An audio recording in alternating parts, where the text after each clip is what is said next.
आइए भक्तों, आज सुनते हैं दशा माता की पंचमी दिन सुनने वाली कथा एवं कहानी।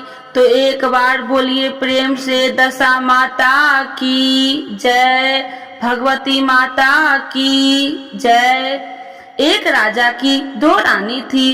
रानी की प्यारी रानी को लक्ष्मी कहा जाता था और दूसरी रानी को रानी होने पर भी कुलक्ष्मी कहा जाता था। एक दिन लक्ष्मी रानी क्रोध होकर लकड़ी का फटा ले मलिन कपड़े पहनकर कोप भवन में जा लेटी। राजा ने लक्ष्मी से पूछा, तुम कोप भवन में क्यों पड़ी हो? तुम क्या चाहती हो? रानी बोली, कुलक्ष्मी को देश निकाल दिया जाए। कुलक्ष्मी रानी थी, इसीलिए उसे निकाल देने से राजा की बदनामी होने का डर था। इसीलिए रानी को पीहर छोड़कर आने की बात सोची गई। राजा ने पट रानी को एक रथ में सवार कराया और स्वयं घोड़े पर चढ़कर रथ के साथ चलने लगा। एक बीहर जंगल में पहुंचकर राजा ने रथ को रुकवाया। पालकी ढोने वाले को वहां से हट जाने को कहा गया। राजा रानी को उस जंगल में छोड़कर घोड़े पर सवार होकर अपने महल में आ गया। कुलक्ष्मी को बाट जोहते सारी रात बीत गई। रानी को प्यास लगी, वह रथ से उतरकर पानी के तलाश में चल दी। रानी ने आसपास पानी खोजा, परंतु उसे कोई जलाशय नहीं दिखाई दिया। रानी ने एक सारस के जोड़े को एक तरफ जाते देखा। रानी कुलक्ष्मी सारस के जोते के पीछे चल दी। चलते चलते वह एक नदी के किनारे पहुंच गई। रानी ने सोच आदि से निवृत्त होकर उसी नदी में स्नान किया और जल पीकर अपनी प्यास बुझाई। उस समय कुछ अन्य स्त्रियां भी स्नान कर रही थी।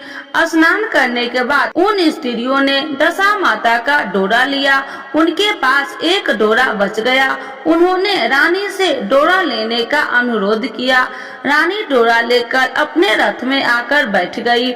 दशा माता ने रानी की परीक्षा लेने के लिए एक बुढ़िया का वेश धारण कर उसके रथ के पास आई। वह रानी से बोली कि बेटी, यहाँ बैठी क्या कर रही हो? रानी ने बुढ़िया से कहा, पहले तुम बताओ तुम कौन हो? बुढ़िया ने उत्तर दिया, मैं तुम्हारी मौसी हूँ। तब रानी उसके गले लगकर रोने लगी। उसने अपनी विपदा भरी सारी कहानी बुढ़िया को बता दी। अंत में रानी ने बुढ़िया से कहा, अब मुझे केवल तुम्हारा ही सहारा है, मेरी रक्षा करो। दशा माता की कृपा से उसी जगह माया का शहर बस गया। रानी के भाई भाभी आदि सारा मायका वहाँ प्रकट हो गया। रानी ने अपने पीहर के साथ मिलकर 9 दिन दशा माता की कथा कहानियाँ सुनी। 10वें दिन डोरे की पूजा होनी थी।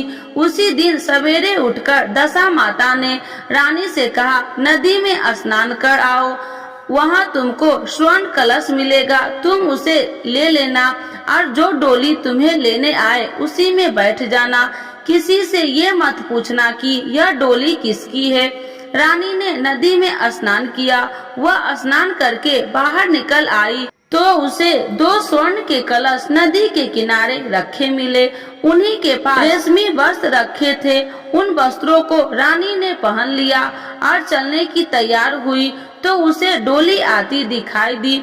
वह डोली में बैठ गई और अपने घर पहुंच गई। घर पहुंचकर उसने माया के परिवार की सब महिलाएं सहित दशा माता के डोरे की पूजा की, सुहागनियों को भोजन करवाया। इसके बाद उसे पारण किया। अब रानी अपने पीहर में आनंद पूर्वक सबके साथ मिलकर रहने लगी। इधर कुछ समय बाद राजा को रानी कुलक्ष्मी का ध्यान आया। राजा ने विचार किया कि जिस दिन से मैं रानी को जंगल में छोड़कर आया हूँ, तब से उनका कोई समाचार नहीं मिला। चलकर देखना चाहिए कि रानी कुलक्ष्मी का क्या हाल है। मंत्रियों ने राजा को समझाया कि अब रानी से मिलना आपके लिए ठीक नहीं होगा, परंतु राजा ने मंत्रियों की बात पर कोई ध्यान नहीं दिया। वह घोड़े पर सवार होकर उसी स्थान पर पहुंचा जहाँ पर रानी को छोड़ा था। राजा को यह देखकर बड़ा आश्चर्य हुआ कि यहाँ तो संधन वन था, परंतु अब यहाँ रमणीक बस्ती बसी हुई है। राजा ने लोगों से पूछा, यह कौन सी नगरी है? लोगों ने उसे बताया कि यह कुलछनी का नगरी है। अब तो राजा के आश्चर्य का ठिकाना न रहा। वह बार बार सोच रहा था कि क्या यह नगर मेरी पटरानी कुलछनी द्वारा बसाया गया नगर है। राजा ने कुलछनी के महल के पास जाकर सूचना भिजवाई कि उसके अमुक देश के राजा मिलना चाहता है। रानी ने राजा को पहचानकर मिलने से मना कर दिया, परंतु मौसी ने उसे समझाया कि हिंदुओं में तो पति परमेश्वर माना जाता है। तुम्हें यही उचित है कि तुम यथाशक्ति उनका आदर सत्कार करो। मौसी के कहने पर रानी कुलछनी ने राजा को महल में बुलाया। दोपहर को राजा को भोजन पर बुलाया गया। राजा के साथ नाई भी थी। रानी राजा और नाई को भोजन कराने लगी। पहली बार रानी ने नाई की पतल पर भोजन परोसा तो नाई ने रानी के पैर पर एक छींटा लगाया। रानी इस भेद को नहीं समझ सकी कि नाई ने उसके पैर के रायते का छींटा क्यों मारा। रानी दूसरी बार पोशाक बदलकर फिर आई। राजा मन में सोचने लगा कि यहाँ तो बहुत सी रानियां हैं, सबकी शक्ल एक जैसी है, मैं अपनी रानी को कैसे पहचानूंगा। डेरे आकर राजा ने नाई से कहा, यहाँ तो कई रानियां हैं, मैं अपनी रानी को कैसे पहचानूं। नाई बड़ा चतुर था। वह बोला, रानी एक ही है, परंतु वह पोशाक बदल बदल कर हमारे सामने आ रही है। राजा ने नाई से पूछा, तुझे कैसे पता चला कि रानी एक ही है? नाई बोला कि मैंने उनके पैर रायते का छींटा मारा था। वह 3 बार कपड़े बदलकर हमारे सामने आई, परंतु वह छींटा उनके पैर पर 3 बार लगा था। अगले दिन रानी ने राजा को अपने महल में बुलाया। राजा को अपनी मेज पर बैठाकर खाने के लिए पान का बीड़ा दिया। पान खाकर राजा पलंग पर लेट गया और रानी उसके पैर दबाने लगी। राजा ने रानी से अपने किए के लिए क्षमा मांगी और रानी को अपनी राजधानी में चलने को कहा। रानी ने कहा, आप मुझे किस मुंह से चलने को कह रहे हैं? आप तो मुझे जंगल में अकेला छोड़कर चले गए थे। आप तो दूसरी रानी के कहने में आकर मेरा परित्याग कर चुके थे। यह तो मेरी मौसी का किया है, उसी के कारण यह सब वैभव मुझे प्राप्त हुआ है, वरना आप तो मेरा सर्वनाश कर चुके थे। राजा ने रानी को बहुत समझाया। तब रानी बोली कि मैं केवल एक शर्त पर आपके साथ चल सकती हूँ।